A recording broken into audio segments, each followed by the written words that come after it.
So today we have a henna party and we had to have a security guard. And the security guard sent us a PayPal link. Freaking it's not taking none of my payments. I don't even know why. I think PayPal hates me. Spending money. So if you didn't know, my Lamborghini, there was some kind of noise that happened, and the suggestions was to replace the engine instead of fix it. That's another problem when owning a luxury car or like a hyper performance car. You don't just fix it, you just replace things. So I'm supposed to replace the engine. So I bought an engine, and I haven't seen the car in over a couple of months. But I'm calling the guy, he's not answering me, so I want to go pop in and see what's going on with the car since the engine arrived. And let's hope for the best. Let's hope my car's in one piece. Or not. At least they're working on it.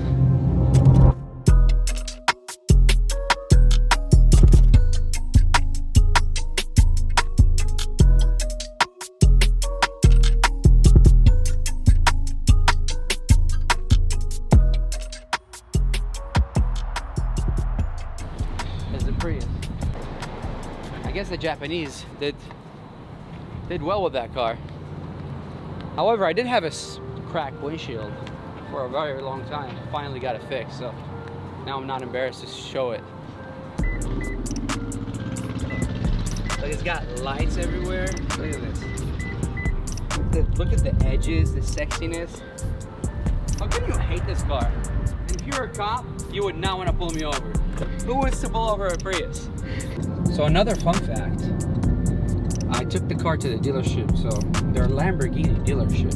You would think they would have everything, but they had to actually borrow a tool from Lamborghini of California or something, or somewhere in California, and it turned out to be the wrong tool, so they didn't have that tool either. And I'm like, what kind of dealership are you? Like, because I've dealt with dealerships, you should have tools.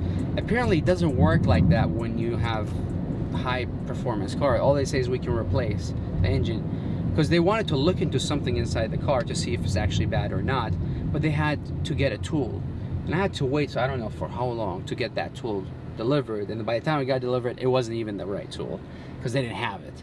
So now I take it somewhere else to a specialist, and now the specialist is like, okay, just bring me the engine. So I brought him the engine, and here we are now. We're about to go pop in.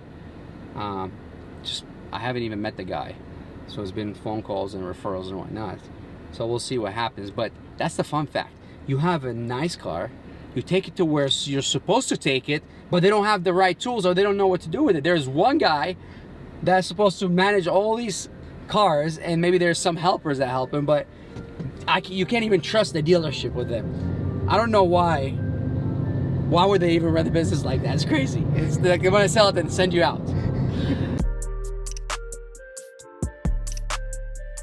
If you ask me to drive this or the Rolls Royce daily, I'll pick this every day. Why? Why not? I don't have to worry about curbing it. I don't have to worry about driving something that the size of a boat. I can drive fast in this thing, and cops, I almost feel like cops, they see me, like, because I've seen some cops see me drive fast, and I feel like they almost feel bad and they just don't do anything after that.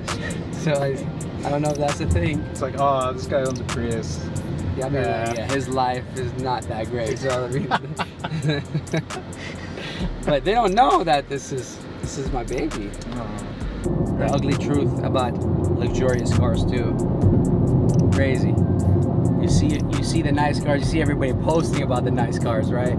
But they don't show you the ugly truth. They don't show you the other side. Literally, my car made a small noise. A small noise. And now I have to buy an engine. This is, guys, this is a six-figure, problem.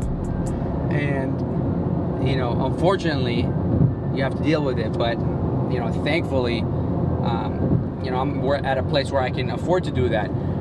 And I urge people to really focus on why they want to buy these nice things and why they want to acquire something nice. Maybe to help their brand, maybe to help them, to help fulfill a childhood dream, or maybe, you know, just because someone else has it. So regardless, whatever the agenda is, but just make sure if you do something like that, make sure that you have plan B and C in place, because guess what? When you have a nice car and you can't afford to put gas in it, then that's a problem, right? But the big problem is when you have a nice car and something happens overnight while the car was parked. You come in the morning, try to turn it on, and you know, no warranty or anything, and then now you have to dump almost 6 figures into this car to get it to drive again. What are you gonna do? So you got to think about these things, and no one talks about this ugly truth about luxury cars. So just align yourself, guys. I think the main thing is to focus on helping others, helping yourself, helping your family, and building your company. And then those other things, the monetary things, comes after. I've heard a lot of people say, I want this car, I want to work so I can get this car or get this and get that, but that's wrong. Don't go for these things, because guess what? That is just monetary. Not just because the car breaks, but you can get sick of that car. You can get, it's not as a big deal as you think it is. A lot of people say, oh my God, look at this car, I want to get one day. But when you do get it, or not even a car, when you get something and you want something and you get it, after a while you see it on the corner. That happens with anything. That happens with any monetary stuff. This is just toys. So don't put your whole future thinking about getting something. Have that as a motivation. Yes, I'm for that.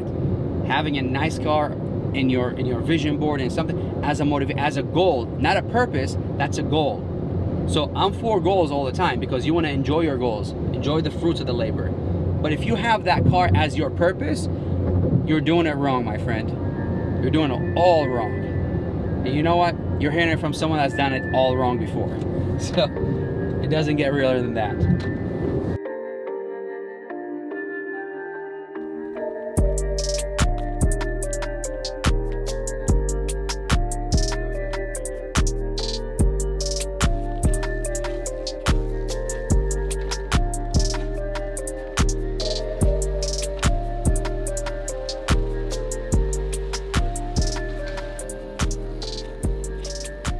Missed it.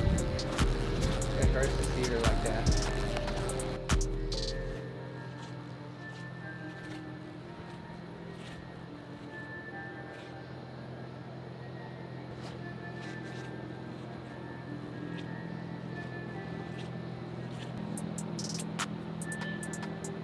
Well, at least it's on top of the Rolls Royce, so if it falls, it falls on the Rolls Royce. I want to talk to the guy. Is this my old engine, my new engine? I don't even know. Fun fact, luxury cars have engines in the back.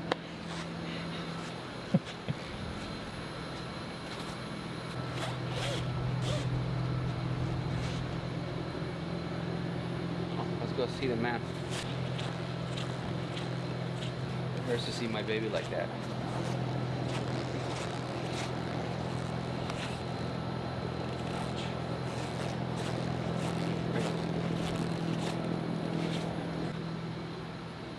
It looks good. Yeah, no. Down in here, this is from it being washed.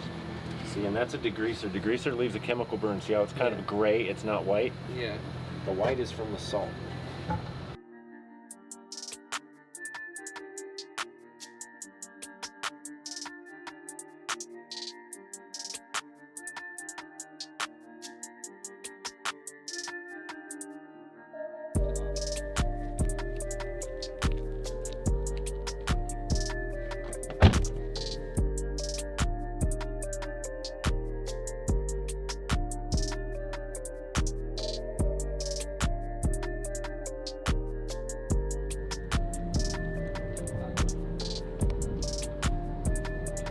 Send me the engine. He said it's dust from his shop, so I'm hoping that is some dust. We'll see. Okay.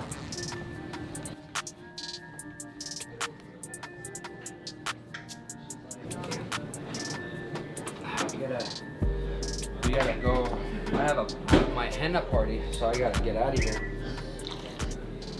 So just got back from the mechanic and kind of worried a little bit because the mechanic was saying since the engine's been sitting outside for a while in Florida, which is where I got the engine from, there might be some corrosion or oxidation, and if that's the case inside the engine, then the engine is worthless. So I'm texting the owner that sold me the engine to see what happened. So he's gonna let me know.